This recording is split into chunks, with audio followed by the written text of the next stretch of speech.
Saya ini mau cerita,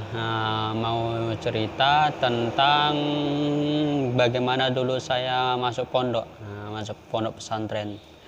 Dulu saya itu mondok pesantren itu di tahun 2000.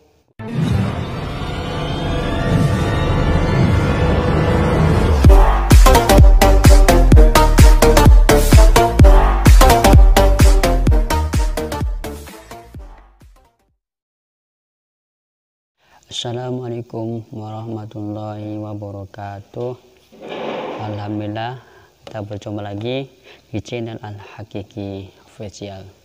Dan semoga kita ditemukan terus sampai akhir hayat kita nanti dan sampai di sana nanti. Amin amin ya rabbal alamin.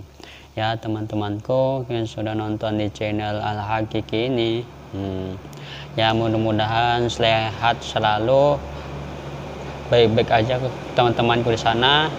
Ya teman-temanku di sana jaga kesehatan ya, jaga kesehatan. Saya doakanlah semoga di sana kalian semua yang nonton channel saya sehat selalu dan sehat walafiat. Amin amin ya rabbal alamin. Nah, saya ini mau cerita tentang bagaimana dulu saya masuk pondok pesantren. Dulu saya itu mondok pesantren itu di tahun 2012. Tahun 2012 sampai sekarang nggak mondok lagi. Dulu saya itu gimana bisa masuk pondok? Dulunya saya itu ikut teman-teman saya, ikut orang jauh itu, orang dakwah ke masjid itu. Ikutlah saya itu 3 hari. Kakek saya pun orang dakwah juga, orang dakwah. Ya diajaklah 3 hari. Nah lepas itu udah berapa tahunnya saya itu ikut dakwah sejak tahun 2009 itu saya sudah ikut dakwah, hijrah tuh ke masjid, dakwah lah, menyampaikan agama. Umur 9 tahun saya udah ikut dakwah. Nah udah berapa tahunnya nggak aktif lah, 1 tahun nggak aktif, nggak keluar lagi, nggak keluar dakwah lagi ke masjid. Terus itu pas di tahun 2012, nah di situ saya aktif lagi berdakwah ke masjid. Nah pas itu kan udah saya ikut dakwah, keluar sekitar 4 bulan. Pokoknya semua ngalamin 3 hari, 40 hari, 4 bulan. Terus sudah saya alamin. Pas saya habis keluar 4 bulan, saya itu mondok pesantren. Nah saya itu distaskil sama ustadz itu, permisi, pengen nggak masuk pondok? Dan niat saya memang saya pingin masuk pondok pesantren itu, karena kan saya mau mendalamkan ilmu agama dan mencari keridhaan Allah SWT.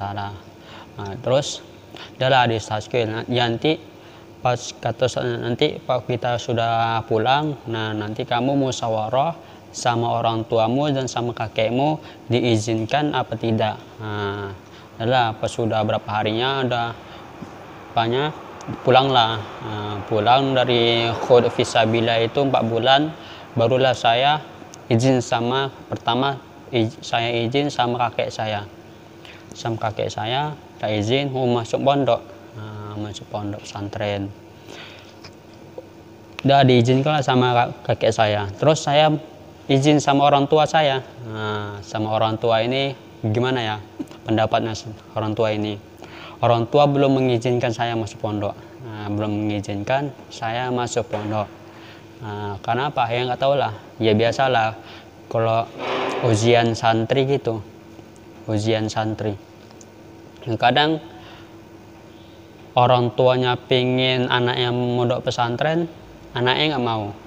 Dan anaknya pingin masuk pondok pesantren, orang tuanya nggak mau. Nah itu sudah ada penyakit santri, ujian santri. berbeda-beda dia. Dan kadang pun dua-dua senang, orang tua sama anaknya, kadang dua ada juga. Dan ada juga gimana ya, konsep pesantren ini, karena santri ini banyak cobaannya. Kok pengen masuk pondok berbeda jadinya. Nah saya itu kan nggak bisa diizinkan. Gimana bang? Kok abang sekarang itu, padahal abang belum diizinkan masuk pondok. Tapi kok abang udah di pondok. Dulu gini ceritanya, saya itu mondok kan nggak diizinkan sama orang tua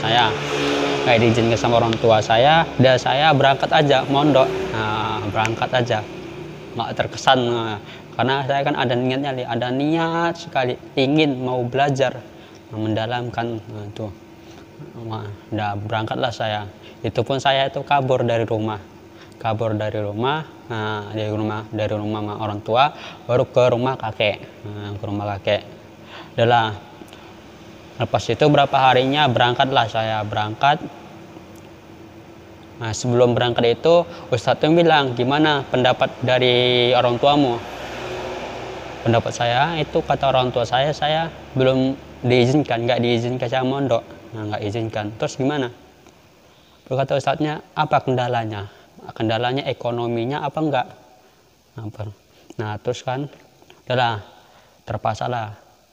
Itu kan kendalanya, bingung lah jelasinnya, soalnya siapa santri gitu, cobaan santri banyak. Nah terus dibiayain lah dari Ustadz itu selama 2 bulan atau 3 bulan, 2 bulan. Dan terus dimasukkanlah pondok, biayakannya sudah semua dari Ustadz itu. Cuma berapa bulan, cuma 2 bulan saya di pondok dapat biaya siswa. Dapat biaya siswa, itu kan biaya siswa sih, cuman bantuan dari pondok. Kendalanya dari ekonomi itu, maka dijadikan santri hikmatan. Sebelumnya saya kan udah ceritakan di YouTube sebelah saya yang di atas nanti. Nanti ada tuh di kartu sini kan, di atas ini kan ada. Nah itu nanti di situ dulu saya santri menjadi hikmatan. Dulu saya masuk pondok. Nah situlah saya masuk pondok, udah berapa bulannya itu menjadi santri hikmatan, yaitu santri hikmatannya itu yang tadi masak, bantu-bantu yayasan, ya sebagian apalah segalanya. Dulu itu saya itu baru 1 orang, baru saya sendiri santri hikmatan, santri hikmatan. Rupanya ya mengendal cuma saya lah, ya ada juga lah si teman-teman juga bantuin. Dan terus berapa bulannya udah dikasih lah biaya kan, sampai 4 tahun. Alhamdulillah lah juga asbab saya kabur dari rumah rupanya diberi karunia oleh Allah Subhanahu wa taala. Ya begitulah. Dulu saya di pondok pertama itu ngambil tahfidz. Adalah pas situ kan pondok situ kan sedikit lagi. Terus saya pindah ke Bandung. Nah di situ juga sambil ngajar di Bandung, sambil ngajar tahfidz. Udah pas itu kan sudah berapa bulan, disitulah saya selesainya di daerah Bandung. Daerah Bandung itu cuman 1 tahun itu selesai sekalian sama ngajar. Selama mondok ya belum pernah lah pulang selama 4 tahun itu. Udah lagi itu pun pas pulang tuh ya gitu langsung berangkat terbang ke Jawa. Sebelumnya kan saya udah saya ceritakan di video saya sebelumnya tadi yang kemarin tuh. Nah udah situ kan udah dikirim saya ke Semarang. Nah di situ ngajarlah saya ngajar bahasa Arab.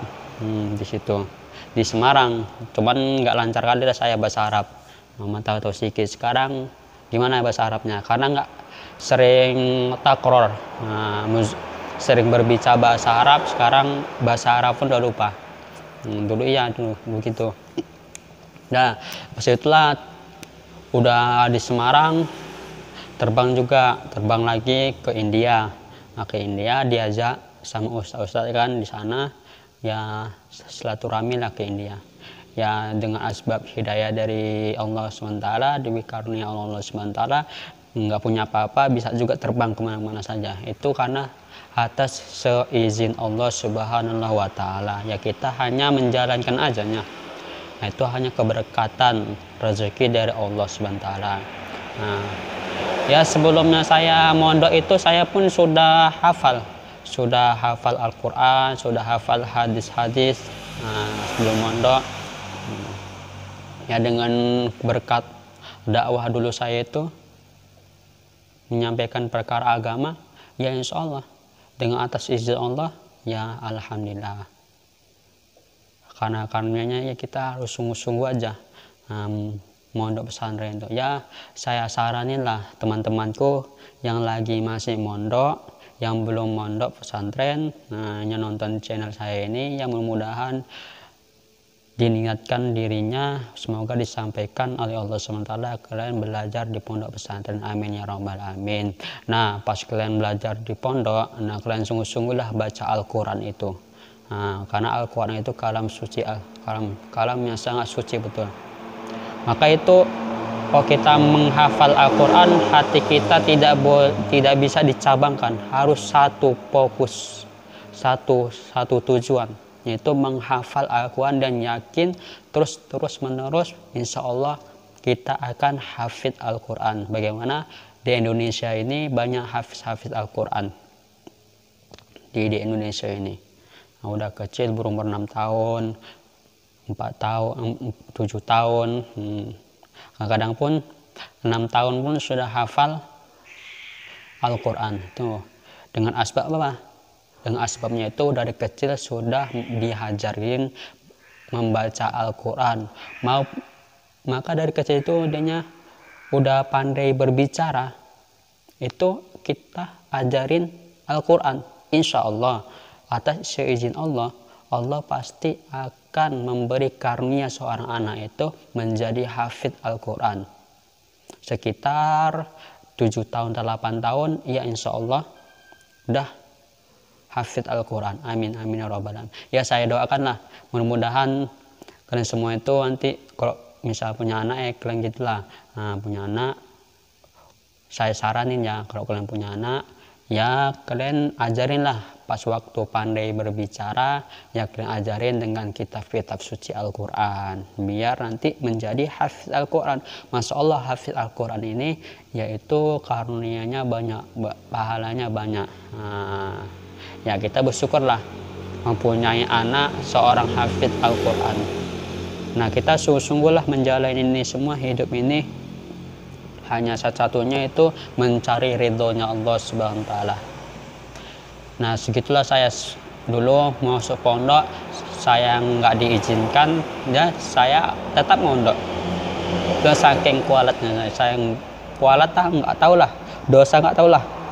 Ya kira-kira saya, pendapat saya itu dosa juga sih, tapi kan keriduan itu kan harus mondok kan harus dapat keriduan dari Allah. Nah keriduan dari Allah, keriduan dari Allah dan keriduan dari Allah, ridho aja. Nah kalau orang tua nggak ridho gimana, kita kan nggak tahu. Nah ya kita doakan aja lah orang tua kita biar dapat hidayah kepada Allah SWT. Amin ya rabbal alamin. Ya terima kasih lah teman-temanku, segitu sajalah saya sampaikan, nggak terlalu lama, nggak terlalu panjang, nggak terlalu pendek, sedang aja. Yang penting berkah, bermanfaat.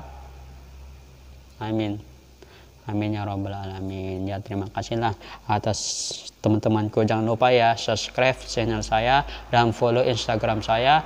Nah, nanti di atas sini ada ya, di atas sini follow Instagram saya. Jangan lupa follow Instagram saya dan subscribe channel saya. Nah, di samping nama itu kan ada nama saya, subscribe. Nah, di subscribe, maka subscribe, sudah di subscribe baru klik loncengnya yang semua. Nah yang semua ya, biar tahu nanti video saya selanjutnya lagi. Mudah-mudahan teman-temanku sehat selalu, amin ya rabbal alamin. Nah subscribe itu gratis loh, nggak bayar lagian. Ayolah subscribe, bantuannya dan di-share video saya biar teman-teman kalian semua bisa menonton, jam tayangnya biar banyak, ya ya gitulah, ya mudah-mudahan lah, atas bantuan kalian semua, atas dukungan kalian semua, ya terima kasih lah udah dukung di channel saya ini dan membantu channel saya. Dan saya berterima kasih. Sebelum saya tutup, di subscribe dulu ya, saya hitung sampai 3, 1 2 3, sudah, beneran sudah, oke, udah subscribe, oke lah, udah follow Instagram saya, nanti di atas sini ada tuh. Nah, follow Instagram saya, di deskripsi pun ada juga, di deskripsi itu ada juga channel YouTube saya, YouTube, Instagram saya, ya. Nah, ya terima kasih. Saya akan menutup dengan mengucapkan assalamualaikum warahmatullahi wabarakatuh. Jazakumullah khairan.